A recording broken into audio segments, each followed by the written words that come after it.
Boa noite mais uma vez. Hoje, dia 13 de setembro de 2023, até que o Senhor tem nos dado graça de podermos estar estudando a sua palavra nas quartas-feiras. Hoje é a nossa quarta aula. Nós estamos aprofundando o tema das cartas pastorais da Igreja Presbiteriana do Brasil.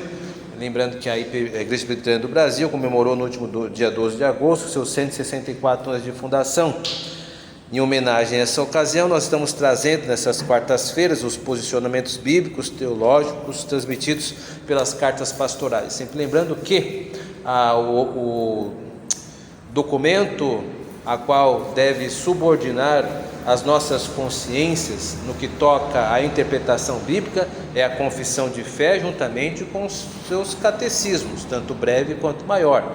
As cartas pastorais, elas vão atualizando sobre os temas modernos e trazendo para nós os direcionamentos que a igreja tem, mas a confissão de fé, assim como seus catecismos, é que tem o tom interpretativo. Bom, hoje nós vamos continuar então sobre a parte das línguas, é a nossa última parte sobre elas, e vamos tratar um pouco sobre as profecias. Então vamos ver a contemporaneidade das línguas, ou seja, as línguas vistas nos dias de hoje, Vamos ver pelo menos 3 pontos de vista acerca dessas línguas presentes hoje. Vamos ver o ponto de vista textual, o ponto de vista histórico e o ponto de vista teológico. E aí nós encerramos sobre esta parte das línguas. Então vamos lá, diz assim o nosso texto: as Escrituras ensinam, e a Igreja crê que, quando encaradas como evidência da universalidade da graça e como sinal do juízo de Deus sobre os incrédulos, as línguas cessaram, havendo cumprido aquelas finalidades históricas. No que se refere ao seu propósito de edificação da Igreja, o Novo Testamento, entretanto, não explicita a cessação ou continuação do dom de línguas além do período apostólico. Assim, a questão da contemporaneidade do dom de línguas não pode ser determinada de forma final a partir dos dados escriturísticos. Em geral, podemos mencionar 2 posições antagônicas sobre o assunto. Primeira, a de que as línguas cessaram como um todo, e a segunda é de que as línguas permanecem hoje como durante o período apostólico. Paramos um pouco aqui. Este texto, ele é um texto escrito para ser lido. Então é um texto que a gente tem que tomar um pouco de cuidado. Veja, o que ele está afirmando aqui? Ele está afirmando que, do ponto de vista da evidência da graça e do sinal do juízo de Deus, as línguas se encerraram na era apostólica. O que o autor está fazendo é estabelecendo um princípio de interpretação do fenômeno. Ele está dizendo, não está nos enganando. Então ele está elegendo, inevitavelmente, arbitrariamente, não algo arbitrário como algo negativo, 2 elementos pelos quais ele vai analisar o fenômeno. Isto aqui é muito próprio do método científico. Então é um texto elaborado. Acho que espero que eu esteja me fazendo entender. O que ele fez agora foi levantar 2 réguas e dizer, pelo ponto de vista da graça, o que é a graça aqui? É aquilo que nós vimos na última lição, de que as línguas deveriam ser vistas como uma manifestação da graça para todos os povos, a internacionalização da graça de Deus, ou seja, a salvação não estaria mais presa a uma etnia, se nós vermos por esse prisma, e também pela manifestação do juízo contra os judeus. Então temos que, por causa destes 2 parâmetros, dizer que encerraram as línguas no período apostólico.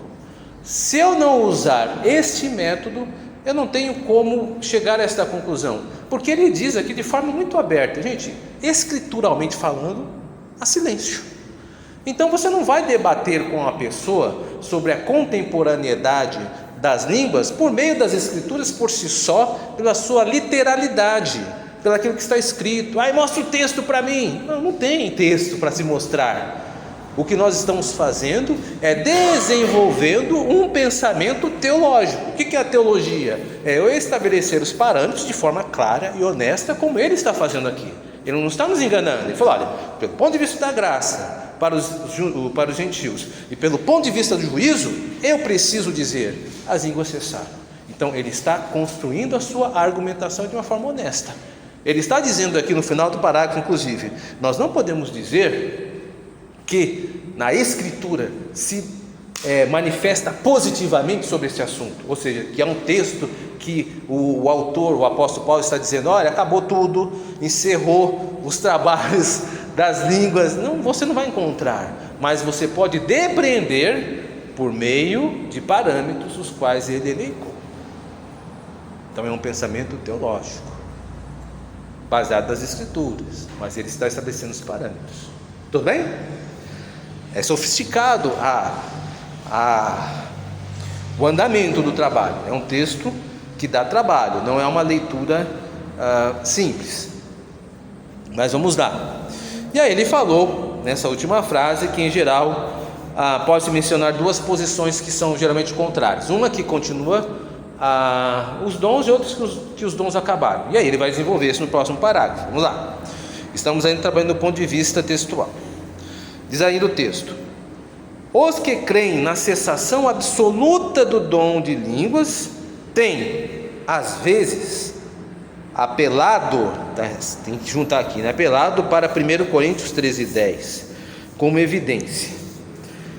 Entretanto, esta passagem não pode ser usada como prova indiscutível da cessação de línguas, visto que não é claro que o texto teleion, que é o que é perfeito, o teleion em grego, ficou um pouco falho aqui, mas é do original do texto, que se refira ao fechamento do cânon, quer a maturidade espiritual da igreja, podendo perfeitamente ser uma referência à segunda vinda de Cristo.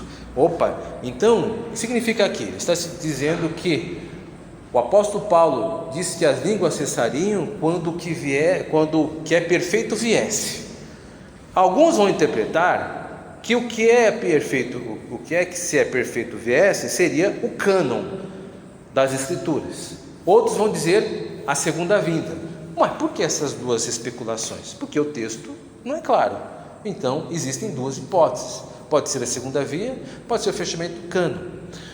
O autor do texto, ele não é favorável muito ao que seja o cânon, ele no caso, mas existem outros autores. Eu posso citar, por exemplo, o reverendo Leandro Antônio de Lima. Ele é favorável que seja ao cânon. No seu livro Razão da Esperança, se eu não me engano, ele vai trabalhar com esse texto. Mas existem outros autores que vão para outro caminho, vão dizer que é a segunda vinda. Como a Escritura não fecha, abre-se para essas duas hipóteses.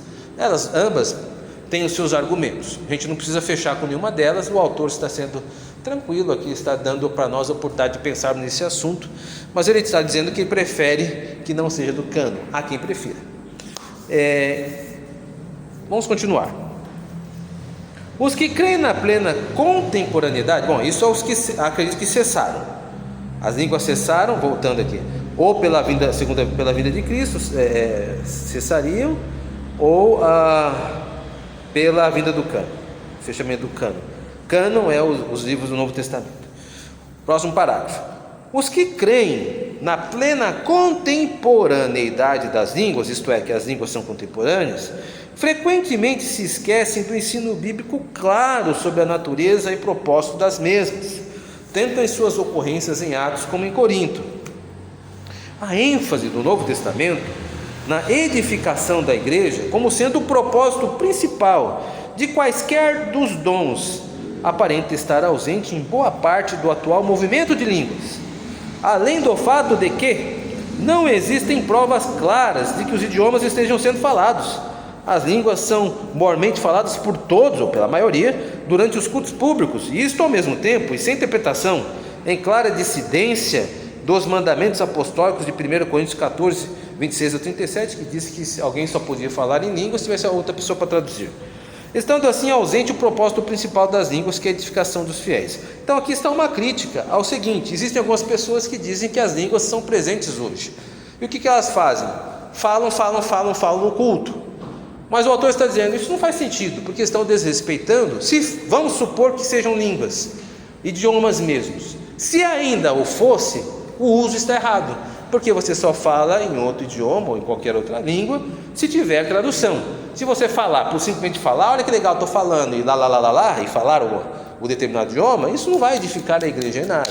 Ou seja, a contemporaneidade do dom de línguas, o fato do dom de línguas estar presente hoje, não significa que as pessoas estejam usando ele de maneira bíblica, se é que de fato é o dom de línguas. É isso que o autor está dizendo aqui, certo?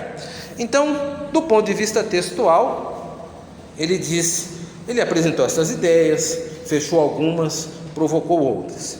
Agora vamos olhar a contemporaneidade das línguas pelo ponto de vista histórico. A história da igreja registra que as línguas cessaram algum tempo após a era apostólica.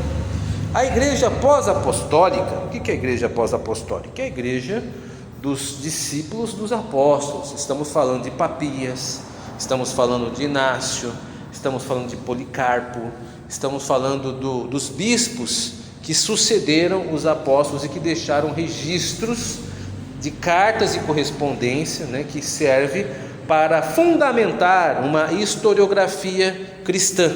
Então, se você tem dúvida sobre esse tema, você pode ir na internet e buscar as cartas de Santo Inácio, e você então estará lá, de acordo, estará tendo acesso ao pensamento de um dos discípulos dos apóstolos. Retomando, a igreja pós-apostólica, depois da crise gerada pelos exageros do montanismo, abandonou definitivamente a prática de línguas e profecias.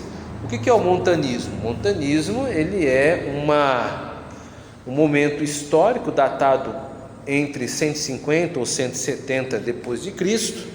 Quem vai falar um pouco sobre isso é o historiador Eusébio de Cesareia, que era um movimento que levantava a bandeira de que os dons eram atuais e deveriam ser usados pela igreja. Profecia, línguas, ou seja, é um pentecostalismo, mas do século II, mas não muda quase nada, é um montanismo.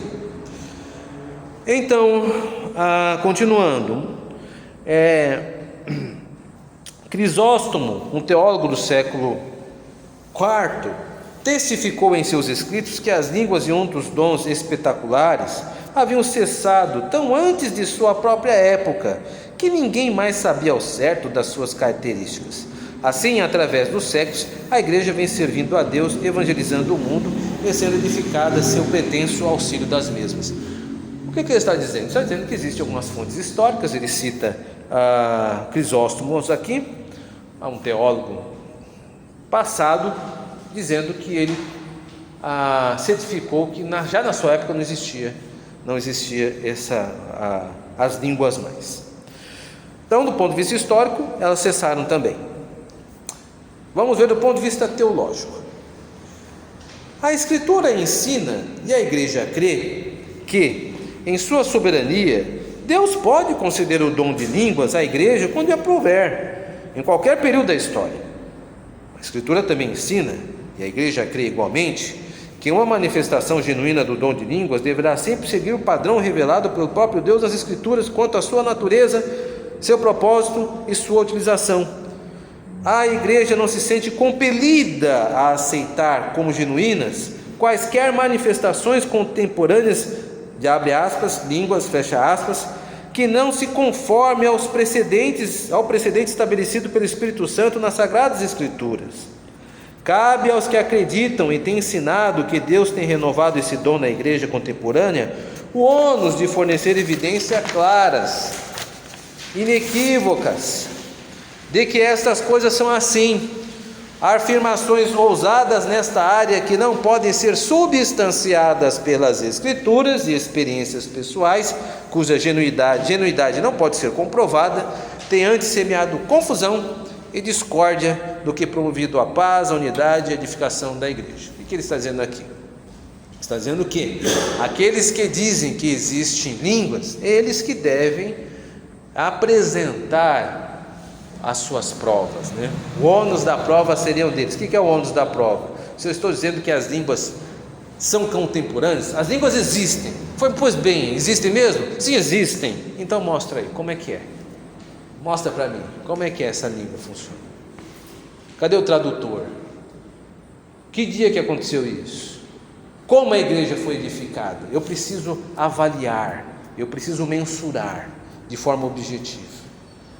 Então, simplesmente afirmar que existe a contemporaneidade das línguas não é prova suficiente da contemporaneidade das línguas. Não existe, se você não comprovar. Precisa comprovar. E aí ele abre o desafio. Então, nós entendemos que elas cessaram, a Igreja Presbiteriana do Brasil entende que cessaram no primeiro século, não temos dificuldade com isso nenhuma. Deus tem operado na história da igreja como quer, da maneira que quer, e a gente tem que achar isso muito bom, sempre. Pois bem, então nós encerramos aqui essa parte das línguas, com esses pontos de vista. Eu tenho certeza que isso não exauriu o assunto. Eu acho que isso é simplesmente um aperitivo para que você pesquise mais, ou pelo menos guarde este texto como a manifestação da tua igreja, ou do que a igreja presbiteriana pensa sobre esse assunto, como tipo de documento. Isso será bom para futuros debates. Agora nós vamos entrar na profecia. O tema agora é profecia. Então nós vamos fazer duas coisas agora. Vamos continuar lendo, a carta, como temos feito, mas no final eu vou apresentar uma segunda versão, um segundo posicionamento, que também é um posicionamento presbiteriano, mas ele destoa um pouco dos autores desta carta. Então vamos lá. Comecemos com a natureza da profecia. Os profetas do Velho Testamento foram pessoas vocacionadas por Deus que falaram da parte de Deus e comunicaram corajosamente sua mensagem ao seu povo, à nação de Israel. Parte das profecias veio a ser escrita e registrada no Antigo Testamento. A profecia consistia não somente da predição de eventos futuros relacionados com a ação de Deus na história, os quais se cumpriram literal e infalivelmente, mas especialmente da exposição desses eventos e sua aplicação aos dias em que os profetas viveram. As expressões, abre aspas, assim diz o Senhor, fecha aspas, e, abre aspas, veio a mim a palavra do Senhor dizendo, fecha aspas, caracterizavam a palavra inspirada e infalível dos profetas, que deveria ser recebida pelo povo de Deus como sua palavra. O ministério desses profetas encerrou-se séculos antes da vinda de Cristo ao mundo. Os sucessores dos antigos profetas foram os apóstolos do Novo Testamento, os quais também receberam um chamado específico, predisseram futuros eventos, entre os quais a segunda vinda do Senhor e o juízo final. Foram inspirados para escrever o Novo Testamento, e a palavra deles deveria ser recebida à semelhança dos profetas antigos, como palavra de Deus, cheia de autoridade e definitiva. Este parágrafo é excelente, porque ele une tanto o Antigo Testamento quanto o Novo Testamento. O que está dizendo? Que os profetas, eles foram instrumentos de Deus para trazer a mensagem do Senhor ao seu povo. E estas mensagens eram autoritativas e precisavam ser acolhidas como palavra de Deus. Então, quem eram esses profetas? Nós sabemos, nós temos os registros na Bíblia. Isaías era um deles, Jeremias, Ezequiel, Daniel, e eu falei que citei aqui só os profetas maiores, mas nós temos outros profetas que agiam de forma preditiva também, não apenas eles, como por exemplo, como Obadias, que profetizou contra Edom, Naum, que profetizou contra os assírios, Joel, que profetizou acerca da vinda do Espírito Santo, Abacuque, que falou acerca dos caldeus. Então nós temos outros profetas que profetizaram, que falaram em nome do Senhor. Os eventos futuros estavam incluídos, porque como Deus é atemporal, está fora do tempo, naturalmente ele poderia dizer coisas que aconteceriam. Os apóstolos substituem os profetas nisso. Então os textos apostólicos são autoritativos da mesma forma como os profetas também o eram. Abre parênteses, daí o perigo de algumas pessoas se autoproclamarem apóstolos hoje. Porque pense comigo, se alguém se autoproclama apóstolo, o que o detém então de não continuar o cânon, uma vez que isso era característica dos apóstolos?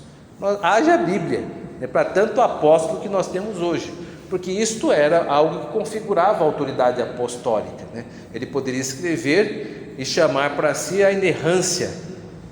Afinal, é isso que o Papa faz quando a Cúria produz a bula papal. Ele diz que é autoritativo, deve ser acolhido como palavra de Deus. Então, o que nós temos hoje é uma aberração do que pode se depender do estudo bíblico. Os apóstolos encerraram o período no primeiro século, não existem mais apóstolos. Dizer que se existem apóstolos é temerário e produz caos e desordem na igreja. Fecha parênteses. Continuando. Pouco sabemos acerca dos profetas do Novo Testamento. À semelhança dos profetas do Antigo Testamento, eles eram capazes de prever futuros eventos, os quais se cumpriram exatamente como preditos, e também exortavam e confortavam as igrejas. Alguns profetas participaram com os apóstolos da recepção da revelação fundamental de Cristo e da inclusão dos gentios na igreja, e, portanto, como receptores desta revelação fundamental, estão na base histórica e teológica da igreja. Ele está fazendo referência aqui a um texto que é primordial para entendermos os aspectos profetas e apóstolos, que é Efésios 2:20, onde diz que a igreja está fundada na autoridade dos profetas e dos apóstolos, ou seja, coloca os dois em pé de igualdade. Nós entendemos que são os profetas do Novo Testamento. Quem são os profetas do Novo Testamento? De fato, os textos são esparsos e poucos aqueles que falam no Novo Testamento. Um deles é Ágabo, lá em Atos 11:28, por exemplo. Ele é dito acerca dele que pelo Espírito Santo ele fez-se entender que haveria uma grande fome no primeiro século, algo preditivo. Não apenas ele também, mas é dito em Atos 13, verso 1-3, de que existiam profetas e mestres em Antioquia, e não fica muito bem claro quem é quem na lista que eles dão. Saulo está entre estes nomes, mas que eles existiam, os profetas. Há também um outro texto que às vezes nós não prestamos tanta atenção, que é o texto de Apocalipse, que é uma profecia, ou seja, ele é escrito também por alguém com tom de profeta, também. Agora segue-se. Quanto ao ministério dos profetas nas igrejas locais, pouco sabemos. Historicamente, agora sim, ele vai dar o seu entendimento. Tem-se entendido a profecia neotestamentária como sendo a própria proclamação da palavra. Esta posição se harmoniza com passagens do Novo Testamento, onde a profecia é descrita como trazendo instrução, edificação e conforto à igreja. A condição para que um profeta falasse era que recebesse, abre aspas, revelação da parte de Deus. Muitos estudiosos acreditam que Paulo aqui não está usando a palavra revelação, Apocalipse, no mesmo sentido de revelação histórica única dada aos apóstolos, mas sim um sentido secundário, como iluminação ou mesmo direção em circunstâncias especiais relacionadas com o ministério apostólico. O mais provável, tendo em vista 1 Coríntios 14:3, Atos 15:32, é que a revelação recebida pelos profetas nas igrejas locais consistia em uma mensagem baseada nas Escrituras que visava edificar, confortar e instruir a igreja. A semelhança dos profetas do Antigo Testamento, cuja atividade principal consistia em aplicar a lei de Deus às consciências do povo, exortando, instruindo e sondando os corações e consolando, fosse qual fosse a natureza da profecia, ou seja, o autor tem a humildade de dizer que não sabe ao certo, até agora ele fez alguns arrazoados do que entende ser provável por alguns entendidos do assunto. Fosse qual fosse a natureza da profecia, deveria ser examinada e julgada pela comunidade ou demais profetas. Observe o imperativo, julguem as profecias, para ver se estava em harmonia com a doutrina apostólica. Notar como Paulo exige dos profetas reconhecimento de que seu ensinamento é a palavra de Deus. Está claro que as palavras dos profetas não deviam ser desprezadas, porém não eram para ser aceitas sem avaliação e exame. ao contrário das palavras dos profetas do Antigo Testamento. O redator desse texto está chamando a atenção para uma tradição muito calvinista, que é a ideia de que profecia é pregação. Isso não é novo, isso é desde o tempo dos puritanos. Tem um livro, inclusive, A Arte de Pregar. Me escapa o autor nesta... Rapaz, eu acabei esquecendo, né? Depois eu vou editar isso aqui. Mas a arte da profecia. Os puritanos acreditavam, acho que Perkins, né? William Perkins, acreditavam que pregar era profecia. Há dois autores brasileiros, que inclusive um deles está aqui, nesse texto, que é o reverendo Dr. Heber Carlos de Campos. Ele defende também essa tese. Isso está no livro Fé Cristã e Misticismo, da editora Cultura Cristã. E também o reverendo Dr. Augusto Nicodemos também defende essa tese, está no seu livro sobre o culto bíblico. Quem quiser ler um pouco mais acerca desse entendimento, encontrará nesses dois livros referência bibliográfica suficiente. Agora, existem outros pontos de vista que eu vou trabalhar mais nas considerações, mas eles estão apontando como um entendimento possível.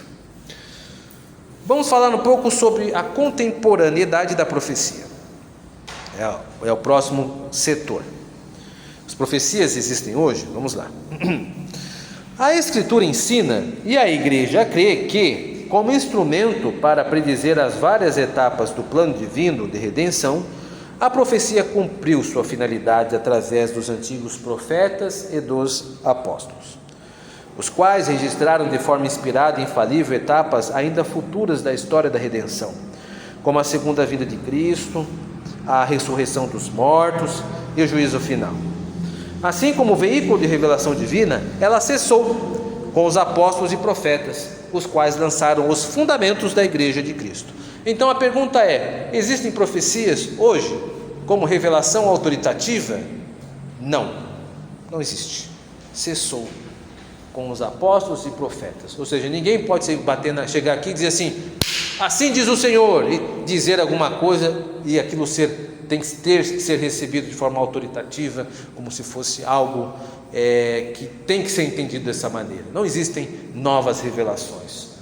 Então não existem mais profecias nos dias de hoje, à luz da história da redenção.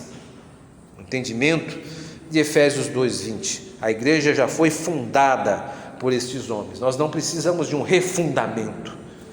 Nós precisamos continuar aquilo que foi construído, edificar no fundamento apostólico. Por isso é importante entendermos que a Igreja Presbiteriana do Brasil é uma igreja apostólica. Por que é uma igreja apostólica? Porque nós estamos fundados no cânon do Novo Testamento. Nós acolhemos o ensino apostólico. Então não há dificuldade nenhuma em dizer que nós somos uma igreja apostólica no que tange a acolhermos sem reservas o ensino bíblico no Novo Testamento. Continuando, as Escrituras registram que Deus se revelou muitas vezes e de muitas maneiras através dos profetas ao povo do Antigo Pacto, e que agora, nos últimos dias, se revelou através do seu Filho. Essa revelação em Cristo se encontra registrada nas Escrituras, a qual é a nossa única regra de fé prática, para o catecismo aí, e através da qual Deus ordinariamente guiou o seu povo. Ainda que o Novo Testamento se achem registrado alguns casos de orientação divina através da profecia, os mesmos não devem ser tomados como normativos para a igreja de hoje, visto estarem ligados à história da redenção, como no caso mencionado em Atos 21:11, que é o caso onde a Ágabo prende os pés e as mãos com a cinta do apóstolo Paulo e diz que isto aconteceria com o dom do cinto. Ou por tratarem de ocorrências isoladas, das quais pouco podemos saber pelos textos, ele citou aqui alguns textos em Timóteo.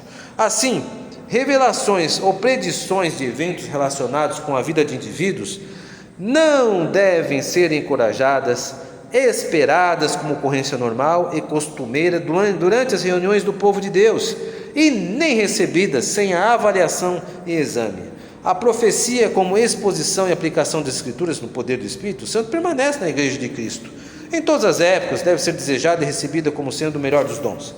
De acordo com Apocalipse 19:10, o testemunho de Jesus é o espírito da profecia, significando que o propósito e o cerne da profecia é o testemunho da verdade sobre Cristo, a qual se encontra revelado nas Escrituras. Então o que ele está dizendo nesse parágrafo aqui é que algumas pessoas hoje, inicialmente, elas dizem que a profecia aconteceu, elas vão ditar uma experiência pessoal. Olha, foi numa quarta-feira, chuvosa, estava eu lá em casa, há uma irmã da oração da igreja, já vem dizer assim, né? Chegou para mim e disse: olha, fulana, daqui a 2 dias vai acontecer isso com você, e assim, assim, assim, assim, assim, assado.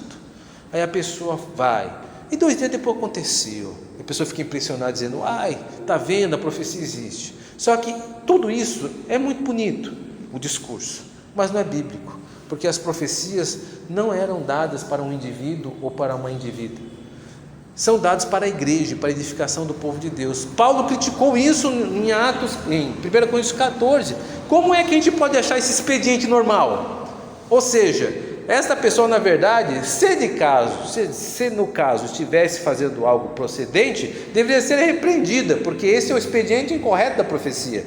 Ela deve ser avaliada, e sendo avaliada de acordo com a fé, isso está em Romanos 12, verso 7, se é profecia, tem que ser de acordo com a fé apostólica, com os escritos do Novo Testamento, e sendo assim, deve ser edificação para a igreja, e não para um uso exclusivo, um uso individual.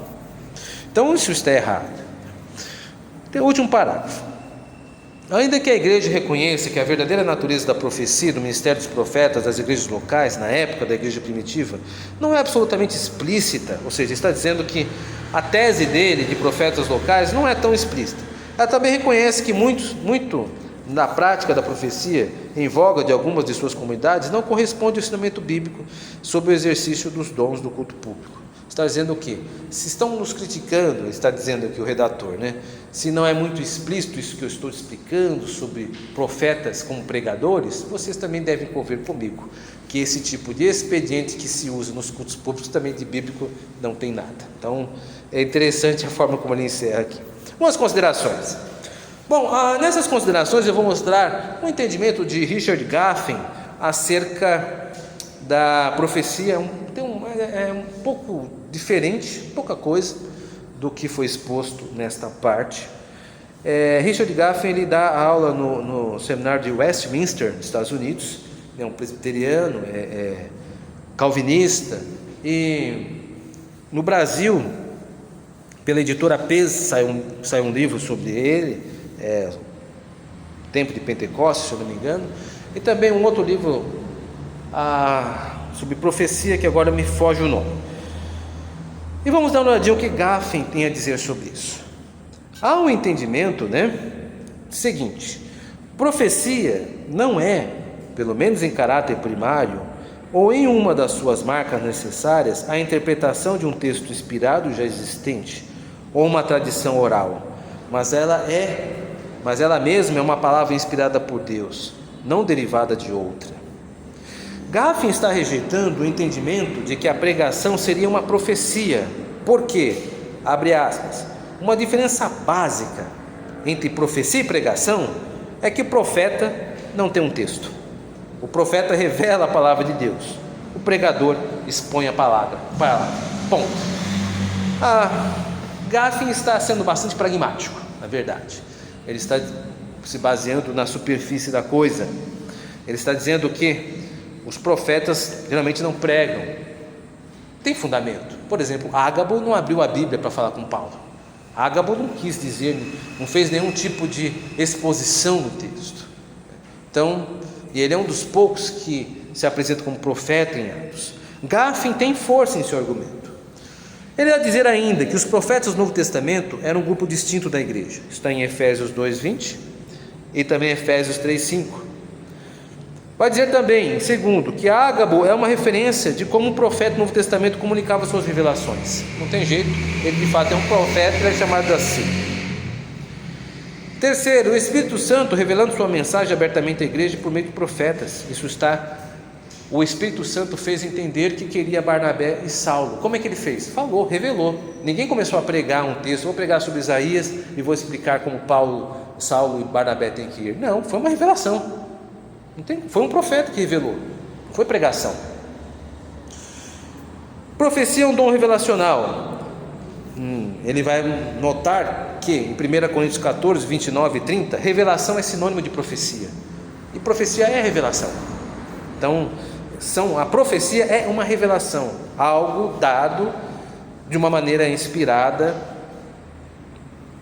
que não se tem como alcançar por uma exposição de um texto bíblico. Quinto, o autor de Apocalipse, que é uma profecia, o texto de Apocalipse, é reconhecido como fazendo parte do grupo de profetas, ou seja, o anjo geralmente chama o autor de profeta. Pelo menos das duas vezes em que ele tenta adorar o anjo, ele vai adorar o anjo fala: não faça isso, homem, eu conservo os seus e os teus irmãos profetas. Então os profetas eram uma classe a qual pertencia o autor do texto de Apocalipse. Então, devido a esse elencar, Richard Gaffin conduz um argumento muito sólido, dizendo que profecia é revelação.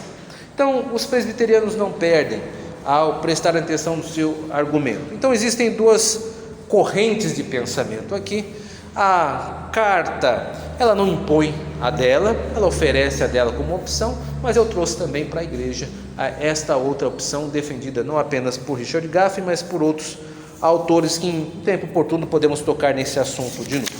O que fica para nós é que esses dons cessaram, tanto a profecia como línguas. Que Deus nos abençoe, nos ajude, para que possamos continuar crescendo no conhecimento do Senhor. Amém.